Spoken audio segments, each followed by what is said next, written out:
And there was something like 800,000 of Afghans holding the Afghan citizen cards. And the rest, I think, they're a large number, especially when the Taliban take over. So approximately from 600 to 800,000, they came to Pakistan. Either they were trying to transit via Pakistan to the European countries, to the American states and other countries. But they're still, I think, stuck over here in Pakistan. So that's also another issue. And at that time, even Muhammad Sadiq was in Kabul when allegedly they were saying that Pakistan fired and targeted centers in Paktika, Barmal area where the TTP commanders and their trainers, they were targeted. So it was a hard time at that time and very much criticized, but he didn't let that easily and continue his efforts, and finally that resulted into the resumption of a dialogue, political and diplomatic dialogue. Pakistan is also looking for having a peaceful and stable Afghanistan, that it should not only reach out to the Afghan market, but also to the Central Asian markets. And Pakistan is also having their needs, energy needs from the Central Asian countries, and that is also coming via Afghanistan. Assalamu alaikum, this is Refugee from HTN, and today we have with us Haq Nawaz, a senior journalist from the Washington Post. Sir, assalamu alaikum. Ji, wa alaikum salam. Sir, how are you? Do you hear me? Yes, sir, you're clear. Sir, yeah. Okay. All right, so today's discussion is going to be about the recent developments between Pakistan and Afghanistan. And my first question to you would be about there are millions of undocumented refugees residing in Islamabad, Pakistan, right? How is Islamabad handling these refugees? Is it handling them humanely or politically? Thank you. Pakistan is one of the countries which is hosting, I think, millions of Afghans since long, I think, for the last 5 decades. Recently, if we go into details or background, the issue came to the flash point between Pakistan and Afghanistan. And Pakistan started, as it was repeatedly trying to tackle this issue and repeatedly asking the previous regime in Afghanistan and the present interim government of Afghanistan, or the Taliban, that to look into this issue. There was this issue as a hurdle between the two sides. Pakistan, as I told you, for the last 5 decades, hosting, I think, nearly more than 3 millions of Afghan. Now, some, I think, millions of them, if I can say, more than a half of the Afghan refugees living in Pakistan were undocumented or temporarily residing in Pakistan. They were like settled over here. Pakistan policy, it was seen when the relations between the two countries gone into from bad to worse. Then this issue Pakistan started asking, and as I told you, this is not something new that Pakistan is doing or sending them back. One day they are refugees, they are having the refugee status.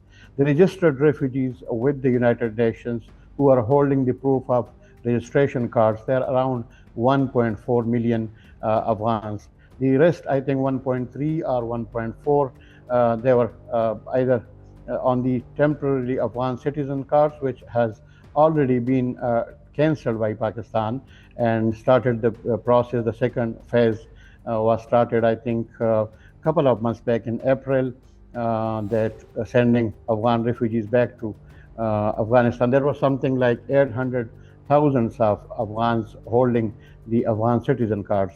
And the rest, I think, they're a large number, especially when the Taliban take over. So roughly or approximately some 600 to 800,000, they came to Pakistan. Either they were trying to transit via Pakistan to the European countries, to the American states and other countries, but they are still, I think, stuck over here in Pakistan. So that's also another issue.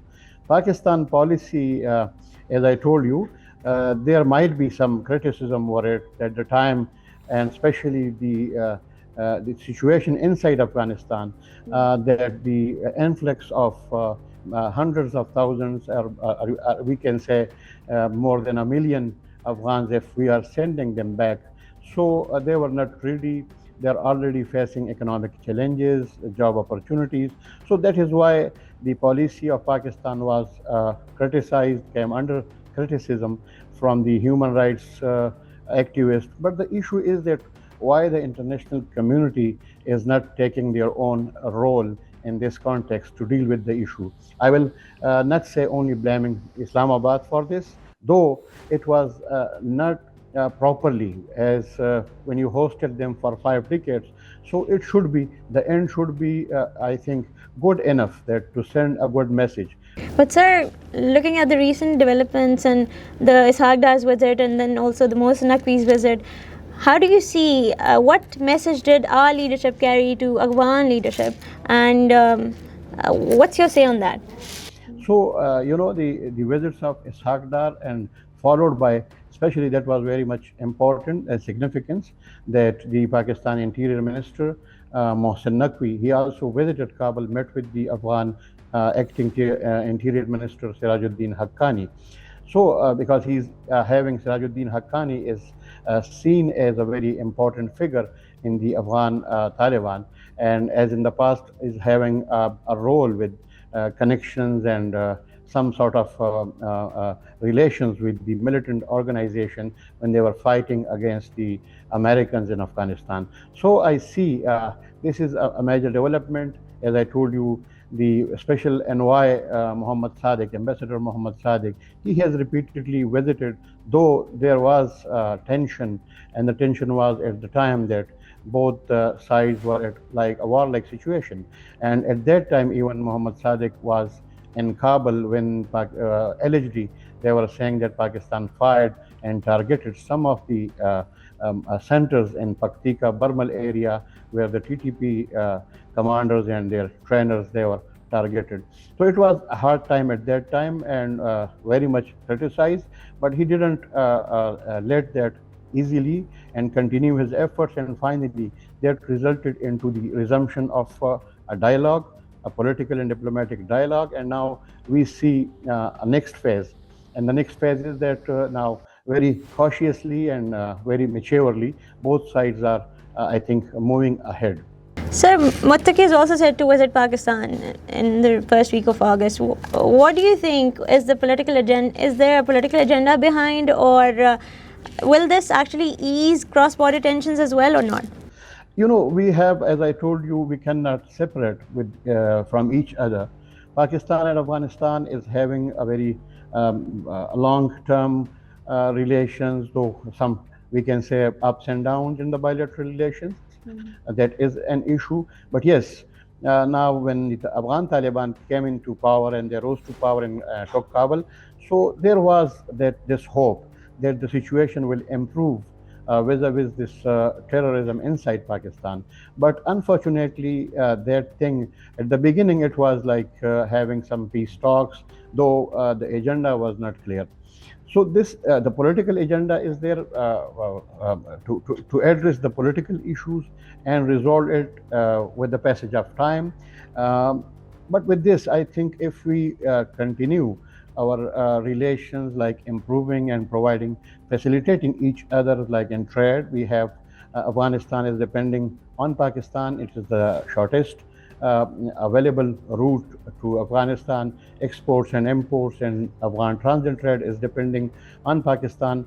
So Pakistan is also looking for having a peaceful and stable Afghanistan, that it should not only reach out to the Afghan market, but also to the Central Asian markets. And Pakistan is also having their needs, energy needs from the Central Asian countries, and that is also coming via Afghanistan. So this interconnectivity, interdependence, this is important. Political agenda is there, as you know, the behind the scene, some discussion and dialogue even before the scheduled meeting or the scheduled visit of the Afghan interim foreign minister Amir Khan Muttaqi, who is about to land in Islamabad for 3 days, I think at least, a visit to discuss issues one-on-one with the Prime Minister Shahbaz Sharif, also with the Deputy Prime Minister and Foreign Minister Ishaq Dar, and other officials in the capital Islamabad. So this thing is, political agenda is yes there. That is why Mohsen Naqvi, just after the visit of Ishaq Dar, who discussed things and as he was discussing politics, he was discussing bilateral relations, he was discussing the economic and trade development, the railway, especially the Trans-Afghan rail track that was discussed, and understanding was there. So the follow-up was good, and the Interior Minister Mohsin Naqvi visited. So this follow-up meeting, especially Muttaqi when he is coming. So he's also having a long range of issues on his table and agenda.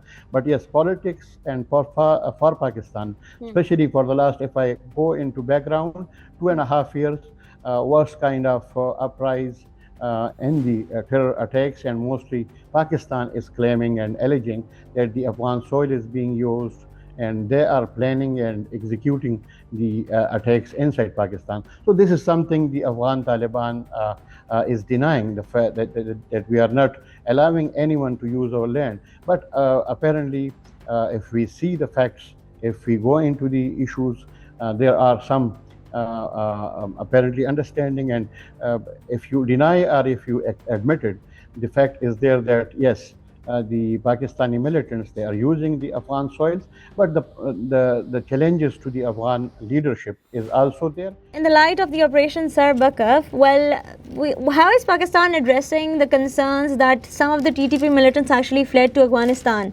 And how is the strategy of relocating the TTP militants working for Afghanistan as well? Well, I think as I told you, this is a very tricky, a complicated subject.